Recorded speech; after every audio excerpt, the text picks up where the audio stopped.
बेखौफ आज़ादी में आपका स्वागत है। आप जानते हैं कि चीन में इस समय एक बहुत बड़ा जन आंदोलन चल रहा है।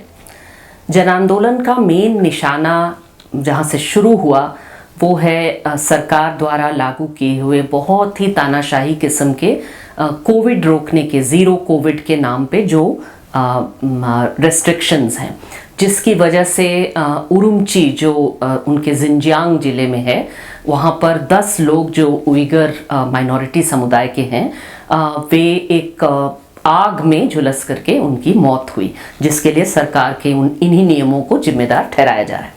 लेकिन ये बहुत साफ है लोगों के नारों को सुन करके कि उनका जो निशाना है वो सिर्फ ज़ीरो कोविड रूल्स नहीं है, वो चीन में तानाशाही के चलते जो घुटन पैदा हुई है वो यहाँ पर ज़ीरो कोविड के बहाने बर्स्ट हुआ है।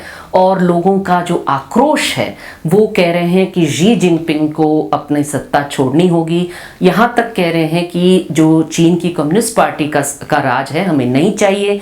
वहाँ पर बहुत सारे युवा कह रहे हैं कि लोकतंत्र और मानवाधिकार के जो यूनिवर्सल नियम है, यानी पूरी दुनिया में जो नियम माने जाते हैं, हमें वो नियम चाहिए। चीन जिस चीज़ को लोकतंत्र कहती है, जिस तरह से परिभाषित करती है ह्यूमन राइट्स को, ये हमें इसको हम नहीं मानते हैं। तो ये जो चल रहा है, इसके जवाब में चीन की सरकार क्या कह रही है? चीन की सरकार कह रही है कि ये जो प्रोटेस्ट्स हैं ये विदेश से कोई चलवा रहा है, वो चीन की सरकार को कमज़ोर करना चाहता है। अमेरिका जो है वो दखल दिया हुआ है, उन्होंने जो है वो रेजीम चेंज कराने के लिए वो कलर रेवोल्यूशन करा रहे हैं वगैरह वगैरह। तो अगर आपको ये सुन करके थोड़ा सा लग रहा है कि ये सुना सुना हुआ सा लग रहा है, तो सोचिए कि क्यों। जिस समय भारत में किसान आंदोलन चल रहे थे, जिस समय पूरे भारत में CAA के खिलाफ बड़ा आंदोलन, CAA NRC के खिलाफ चल रहा था, उस समय भारत की जो सरकार है, मोदी सरकार है, वो भी ठीक यही चीज़ें कह रही थी कि ये सब विदेश से प्रायोजित है, ये टोल किट दिया गया है कुछ लोगों को जो विदेश के एजेंट हैं, जो भारत की सरकार को कमज़ोर करना चाहते हैं। और ये जब भी कोई सरकार की आलोचना में या कोई विरोध प्रदर्शन होता है या कुछ आलोचना बढ़ती है, तो हमेशा यही जवाब हमारी सरकार भी, मोदी सरकार भी देती है।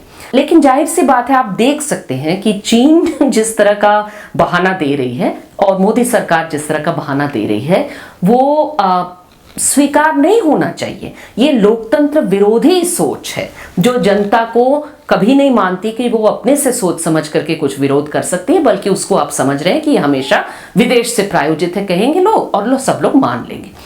दूसरी बात ये सोचिए कि चीन में इस तरह की आलोचनाओं के जवाब में जो शी जिनपिंग कहते आ रहे हैं वो लगातार ये है कि देखिए, लोकतंत्र की परिभाषा क्या है, मानवाधिकार की परिभाषा क्या है, वो हम चीन में खुद तय करेंगे। आप कौन होते हैं बाहर से बताने वाले, हम नहीं मानते। तो उसमें उन्होंने लोकतंत्र और मानवाधिकार का जो डेफिनेशन दिया है वो इस हिसाब से दिए हैं कि देखिए, इसमें गुड गवर्नेंस होनी चाहिए, सरकार को अच्छा चलना चाहिए, लोगों को जो है गरीबी से गरीबी मिटाना चाहिए, लोगों को खाने पीने को मिलना चाहिए, घर मिलना चाहिए वगैरह वगैरह, जो ज़रूरतें हैं लोगों की वो पूरी होनी चाहिए। उसको हम कर रहे हैं।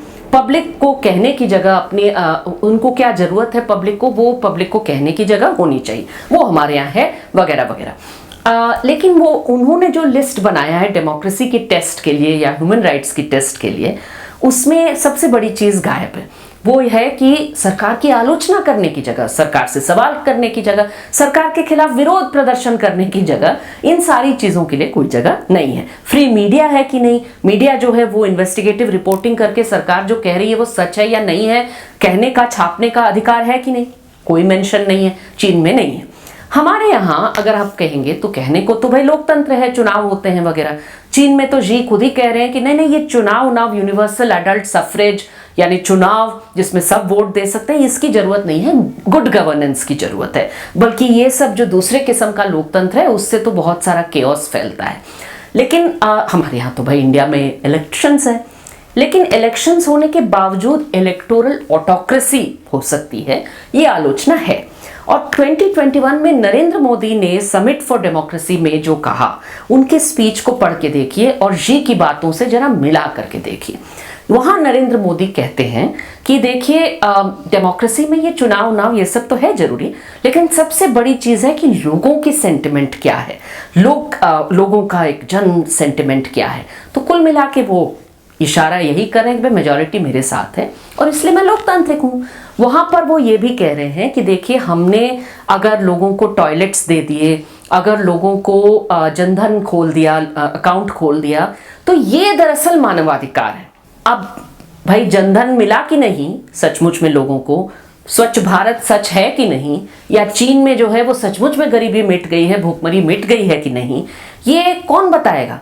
कोई मीडिया जा करके क्या इसके तथ्यों को जांच सकती है? क्या जांच करके अगर बताएगी तो कोई सुनने वाला है, या इसे पूरा झुठला दिया जाएगा और फॉरेन कॉन्स्पिरेसी बता दिया जाएगा? ये एक सवाल उठता है कि झूठ को भी सच करने का अधिकार सत्तानशाह के पास हो जाता है, लेकिन अगर हम इसे सच माने भी, तब भी आप सोचिए कि क्या इसकी जगह, क्या इसे कैसे लोकतंत्र या मानवाधिकार सिर्फ इसी को कैसे माना जाएगा? क्योंकि अगर आपको सवाल पूछने का, विरोध करने का अधिकार नहीं है, वहां आपको डरना पड़ेगा कि सरकार के खिलाफ अगर मैं बोलूं, सरकार के जो क्लेम्स हैं उसको मैं झूठा बता दूं, साबित करने लग जाऊं, अखबार में छापने लग जाऊं, लिखने बोलने लग जाऊं, तो मुझे जेल कर दिया जाएगा।